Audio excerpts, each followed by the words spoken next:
哎，好的好的，我是熊猫，又跟大家见面了。今天给大家带来的是一个传统技艺了啊，火猫的第一视角一个讲解。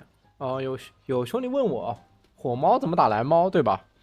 那今天我们先把这个火猫打蓝猫对线这个理念先搞懂啊，先清楚自己的战术打法是怎么样的。我们要有这个能力去应对这个蓝猫，那肯定是要第一步啊，先从骗它的残影开始，对吧？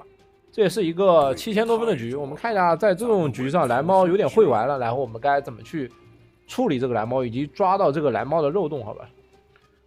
那我们搞懂这个理念之后的话，前面几集拼蓝猫，蓝猫没到3的话，它没有控制，所以我们的移速比蓝猫要快，我们有控，然后有无影拳，这样我们可以通过这2个技能，可以把蓝猫前面打的还是比较难受的。我们看一下蓝猫的出门装啊。它是吃树加芒果直接去裸一个魔瓶的，所以它这个出门装其实就是给了我们机会，所以我们对线的时候可以稍微打得凶悍一点。我推荐火猫前面2级的话，还是看情况学1跟2，好吧？火盾的话，我们从3级、4级，然后再开始补回来。前面火盾还是不用去特别烫兵的，前面丢一个远程兵问题还是不大的。当然，我们卡兵啊，还是要卡的稍微好一点，毕竟我们是一个比蓝猫要弱的一种。然后我们刚刚分析了一下这个火猫打蓝猫的一个理念问题，所以我们要着重根据这2点啊去处理这个蓝猫。你看中路白牛被对面冲了，然后这个兵线要进塔了，肯定把这个兵线直接勾出来，不要让白牛吃到我这个兵线的经验，可能导致我升不了2级，好吧？这波直接把兵线从塔里面拉出来。然后等白牛走了，我们再把这个兵线重新拉到塔里面来补。因为蓝猫本身我刚刚说了，它的前期对线能力比我要稍微强那么一点点，是吧？这波我们直接学 C 往前走，然后卡一下蓝猫的走位，哎，卡位 A 2下，再 A 一下无影拳一个 T， 没有躲掉这个残影啊，但是问题不大。这波经过我们的消耗，蓝猫的血量是不是已经快要见底了？它是没有仙草的，好吧？我们这波等无影拳 CD， 我们直接往他脸上走。你看他还要补这个远程兵，那机会不就来了吗？往前走1下、2下、3下一个捆，往后走位躲一下，让远程兵去吃，再 A 一下一个 T。他可能学业级拉吃芒果想拉我，好吧？但他拉到我这波也死不了，我有仙草还有 T。这一波蓝猫跟我打，他肯定会死的，因为他没有仙草。所以我们要抓住蓝猫前面走位的失误，还有兵线的优势，加上等等各方面一些处理，直接把这个蓝猫击杀掉，好吧？你看，我们把这个理念一搞懂了，不就有能力可以打这个蓝猫了吗？这个蓝猫没有搞懂这个对线的理念，连火猫都打不过，对不对？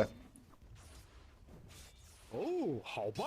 这波蓝猫肯定很生气，我知道这个蓝猫肯定是学了2技能，他肯定没学3，好吧？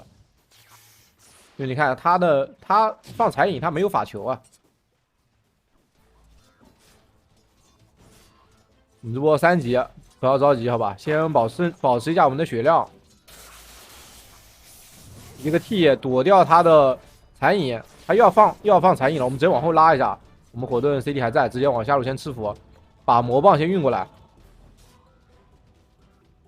这蓝猫现在很生气啊，他玩蓝猫竟然被火猫杀了，对吧？他肯定很气，所以我们利用他的心理啊，我们就稍微卖几个破绽。哎，上来就想耗我血量，他不放残影，我不放 T， 好吧？他拉了之后，如果不哈，我就不放残影。我们两级火盾了，你看这波他才3级啊，1级残影。那我们消耗一波蓝猫的血量，再骗他放个残影，把他这个蓝量先给打下来。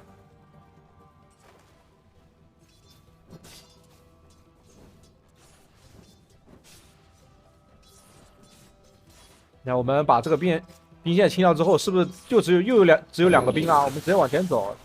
他不放残影，我们不放 T， 我们刚刚说了，再放 T， 哎，没躲掉，但是不要紧啊，我们有仙草跟魔棒。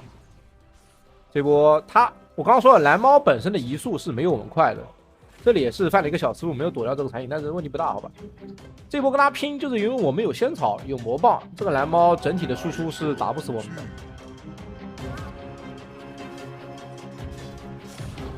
这一把我出了一个系带啊，只是想试试系带的一个打法，倒没有说每局都一定要出，好吧？我们直接放残影往后走，我们有4个魔棒，不要着急。他在触发这个残影的时候，我们再吃这个魔棒，好吧？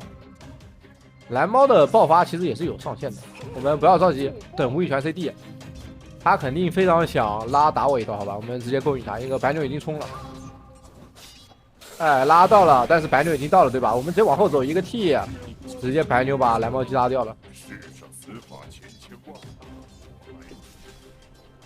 所以说打蓝猫其实前面几集没有那么困难，所以我们要掌握正确的方式，好吧，让自己有这个实力去对拼这个蓝猫。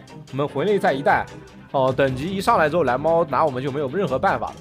这是今天给大家带来的火猫怎么去兑现蓝猫的第一小一个讲解。如果这视频对大家有帮助的话，可以3连支持一下。我是熊猫，那我们下个视频再见。